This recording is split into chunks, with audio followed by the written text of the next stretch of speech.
Last week, I told you that there were 6 skill sets that a really effective leader and manager of people needs to develop and have under their belt. And today I'm going to introduce you to the most motivational skill set, the top one, and that is the ability to articulate to all kinds of different groups of people the purpose and meaning behind your work. Why you are doing what you are doing. Now, there's a lot of words that are bandied around here, like vision, values, purpose, meaning, and people use them differently. But for this video here, what I'm talking to you about is the purpose and the meaning behind your work. It is not motivational for individual people to work really hard so the boss can buy another Porsche. Does not work. It is not motivational for people working in large corporates for the stakeholders to get a better dividend. Now, that is the purpose of the business in a really big way. And the purpose of the business is to make money. Without money, it's going to die, quite literally die. So there needs to be a goal, there needs to be consideration, there needs to be money made. And nobody's a fool here. We all realise that to survive, the businesses need to make that money. But it's not enough. Too many businesses, particularly the senior teams, they think that we'll set the financial goal and that will motivate everyone. Well, it motivates the senior team. It doesn't motivate anybody else. It doesn't motivate your receptionist. It doesn't motivate the driver of a van. It doesn't motivate those people to have the business make money.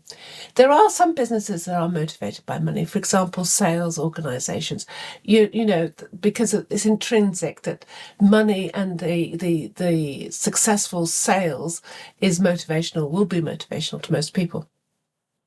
But you need to identify and then communicate to all kinds of different people, from junior to board members, to customers, to suppliers, your purpose and meaning behind your work. Why are you here? I mean, Simon Sinek has done it in his famous TED Talk. Why? I recommend you go and have a look at it. I'll put the link below. It's so motivational. And you need to know what it is. I mean, when you tap into this, it's like tapping into a bit of electricity. And also, so many companies don't do it. They set the financial goals and they leave it at kind of that.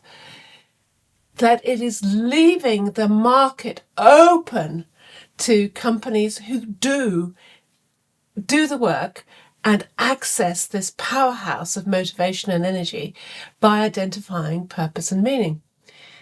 And when you do, and communicate it consistently, all the time, constantly, in many, many different forms, you start to get the ball rolling, you start it going down. So what kind of purpose and meaning am I talking about here? For example, Mencap did a huge exercise and they decided that one of their purposes, Mencap is a charity for those with learning disabilities. One of their purposes is to challenge, that one word, challenge government about funding for those with disability, challenge society about their views around disability, challenge the group that they serve, those with learning disability, to do the most of their talents and to step forward and to hold jobs down, to challenge. And there's something really aspirational, and there's something it makes people feel proud. It makes there's a reason I'm here. There's a reason why I'm doing really difficult jobs, tasks, and dealing with a load of stuff, because we challenge. There's something sort of heartfelt on this one, which is so important, so motivational. Now, purpose and meaning can be held at an individual basis, can be held at a team basis, and can be held at a company basis. I remember years back, I was talking to one woman. She worked in Bovis Lend-Lease. Bovis Lend-Lease build huge projects, and she was in charge of drawing the funding down to build schools. So she had a huge bureaucratic nightmare. All the paperwork, all the forms, all the language was bureaucratic and legalese, and it was not a job that I would choose to do, but she chose to do it. And I said to her, how do you face this challenge of this work all the time? And she said to me, Sue, every child deserves a building fit for purpose for education. And I believe that the building in which they are schooled in makes a massive difference to their learning and to the success that they achieve through education. And I was like, whoa, that's purpose. That's something she takes pride in. That's something that on the dark days, on the disappointing days, on the days when things aren't going well and she's got low energy, that purpose will take her through. Will take her through that. So, your skill set as a manager is to acquire the ability to identify and communicate the purpose and meaning behind your work, be it for yourself, your team, or your business. Where do you start? Well, a good place to start is what makes people feel proud about their work. Start noticing that. When you see people look proud, look pleased, they've put effort in, they've done a little bit extra, what was it behind that that made that so valuable to them and so rewarding for them? You're looking for those clues. You're looking for those clues.